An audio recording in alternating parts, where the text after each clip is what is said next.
नमस्कार, Avon India देख रहे हैं आप। मैं हूं सुरेंद्र सरोलिया। एक बार फिर से वही जगह है, वही किनारा है और वही घटना स्थल है। अलवर बाईपास 919 जो है वो पूरी तरीके से बंद है। आप सूरत हाल देख रहे होंगे। लगातार चुनाव में बातें की गई है, लगातार प्रशासन की जो भाग दौड़ है वो रही है, लेकिन पानी है, लोग पीने के लिए तरस रहे हैं, लेकिन यहाँ लोग निकालने के लिए तरस रहे हैं। उल्टा है। 919 बंद है, एक साल से बंद है।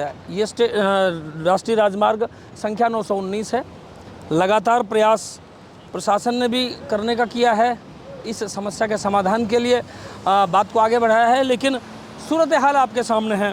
पास में ही घर है। वार्ड नंबर 1 से जो पार्षद हैं वो हवा सिंह जी हमारे साथ मौजूद है। हवा सिंह जी, इससे पहले हम इस संबंध में हम और आप बात कर चुके हैं, लेकिन सवाल सिर्फ इतना सा है, एक बार फिर वही हालात हैं। आप भी पार्टी बदल चुके हैं, आपकी पार्टी की सत्ता है, और जो विधायक जी हैं वो भी उस समय जब चुनावी मैदान में थे तो वो आए थे। आज आपका बयान बदला है या हालात बदले हैं, कैसे देखते हैं? देखिए, हालात तो हम सबको ही पता है कि क्या हालात हैं। हम अपने घर से बाहर नहीं निकल पा रहे हैं, और चूंकि ये समस्या बहुत बड़ी समस्या है, क्योंकि एक साल से हो नहीं रहा है। हम तो समझ रहे थे ये सरकार अदली बदली होगी तो हो जाएगा। सरकार बदले हुए भी 6-7 महीने हो गए। उसके बाद लोकसभा के चुनाव में भी हमारे यहाँ से प्रत्याशी रहे भूपेंद्र जी, वो भी कैबिनेट में मिनिस्टर है। हमारे यहाँ पर्यावरण मंत्रालय है उनके पास। तो अब मुझे कोई ऐसा कोई बहाना दिखता नहीं। तीनों तरफ बीजेपी की सरकार है। ऐसा कोई अब मुझे बहाना दिखता नहीं कि ये इसका समाधान नहीं हो। जी, तो बिल्कुल जैसे सत्ता बदली है, आप भी उसी पार्टी में हैं इस समय, कि आपको नहीं लगता कि आपके स्तर पे कम से कम आपके घर का रास्ता तो खुले? आपके घर का रास्ता खुलता है तो शायद पूरी भिवाड़ी का रास्ता खुल जाएगा। इस संबंध में कोई प्रयास आपकी तरफ से? सुरेंद्र जी, हम तो ये चाहते हैं कि ये जो जगह जगह बैरिकेड्स लग रहे हैं या ये पानी रोकने का जो काम हो रहा है, ये परमानेंट हटे, और ये इस पानी का परमानेंट कोई रास्ता ऐसा हो जो किसी को भी समस्या नहीं पैदा करे। तो वो करना सरकार के हाथ में बहुत बड़े लेवल की बात है। दोनों सीएम आपस में दोनों को पता है, ऊपर तक सब लोगों को पता है, भूपेंद्र जी के यहाँ भी खबर है। तो अब तो बस यही है कि ये पता नहीं कब होगा। अब हमारे भी सब्र का इम्तिहान पूरा हो चुका है। लेकिन जिस समय चुनाव थे, चुनाव के टाइम महंत बाबा बालक नाथ जी पूरे अपने लवाजमे के साथ पहुंचे थे, तो उम्मीद एक बार जताई जा रही थी कि शायद आज इस समस्या का समाधान हो जाएगा, लेकिन आज वही हालात हैं। तो लगता है कहीं उम्मीद टूटी है, या कहीं ऐसा लगता है कि कहीं अब इससे आगे कोई उम्मीद नहीं है बाकी? देखो जी सुरेंद्र जी, उम्मीद पे दुनिया कायम है, और जब तक जिएंगे तब तक उम्मीद तो रखेंगे ही। लेकिन ये मुझे कोई इतना बड़ा काम लग नहीं रहा है कि जो ये हो नहीं पा रहा है। बस इसमें एक बड़ा इशू ये आ रहा है कि इसके जहाँ ये पानी रुका हुआ है वहाँ हरियाणा की सीमा लगती है, और वो हरियाणा वाले सेक्टरों में ये पानी जाके घुसता है।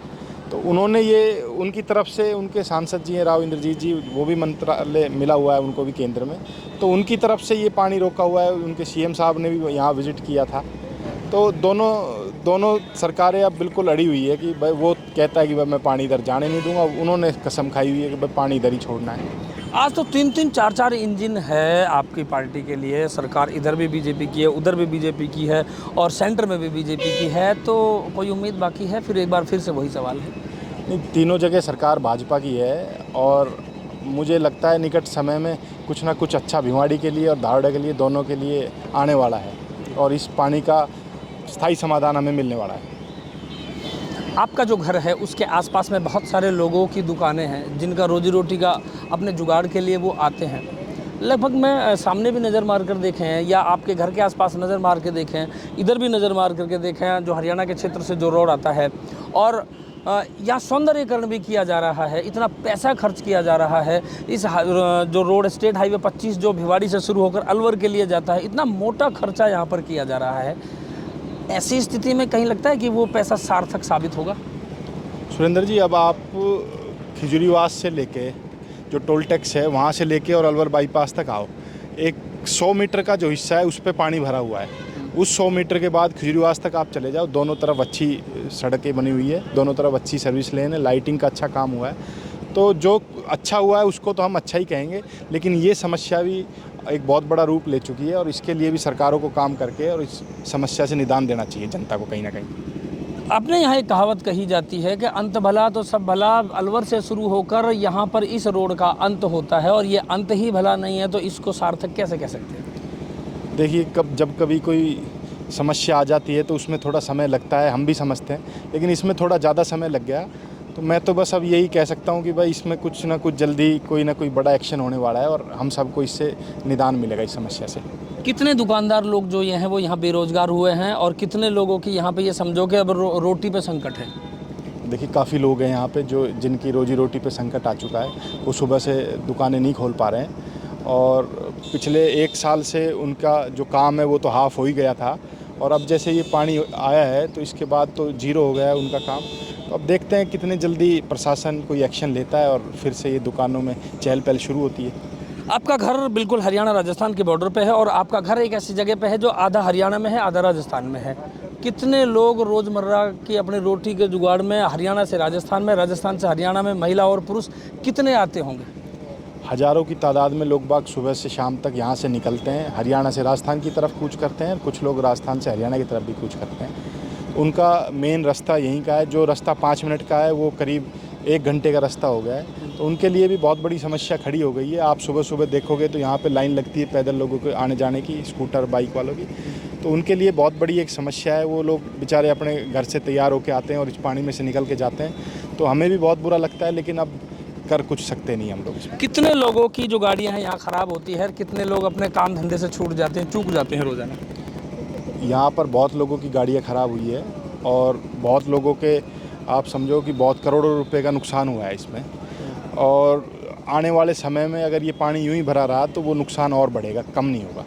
नैतिकता के तौर पे हम कहें तो यूँ है कि सत्ता जो है दोनों तरफ जो है हरियाणा और राजस्थान का जो क्षेत्र है वहाँ भारतीय जनता पार्टी की सरकार है, केंद्र में सरकार है। मानवता मरने की बात कह सकते हैं, या यूँ कहें कि सत्ताधारियों की जो आत्मा है वो मरने की बात है, क्योंकि कितने लोग, एक नज़र में मैं आपको दिखाऊं, कितने लोग यहाँ रोज़ाना रोज़मर्रा के जो रोटी के जुगाड़ में हरियाणा से राजस्थान और राजस्थान से हरियाणा में आते हैं, लेकिन वो कितने परेशान होते हैं। और यूँ कहें कि रोज़ाना हर दिन एक नई समस्या है। तो आखिर क्या कहा जाए, किस तरीके से इस समाधान को देखते हैं, ये आप पर छोड़ते हैं, क्योंकि कहीं ना कहीं आप और हमारी भी एक बहुत बड़ी गलती है। जब हम सत्ता का चुनाव करते हैं तो हम किस तरह का चुनाव करते हैं, वो ये हालात है, ये आपको देखने की ज़रूरत है। हम यहाँ की जनता पर छोड़ते हैं कि आखिर वो इसका क्या फैसला ले पाते हैं और क्या इसका जो निष्कर्ष है वो निकाल पाते हैं। लगातार बने रहिए A1 इंडिया के साथ।